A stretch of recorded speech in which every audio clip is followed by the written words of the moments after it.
මේ ඉතින් මගේ උදැසන කාලයක් තමයි ගාඩන් එකේ. මම ඉතින් ඉන්නකොට ඔන්න මෙයාත් ආවා. නිින්දෙන් නැගිටපු වෙලාවක් තමයි මේ. එනකොට ඉතින් දැක්කා එක්කෙනෙක්.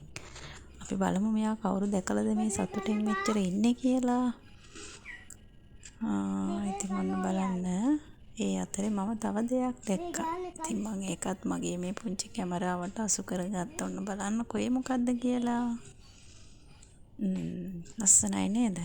තුන්වෙනි වතාවටත් ඒ පොට් එකේම මැරිලිස් පිපිලා. හරිම ලස්සනයි. ඔන්න බලන්න මෙන්න මෙයා තමයි මෙයා නින්දෙන් නැගිටලා එනකොට දැක්කේ.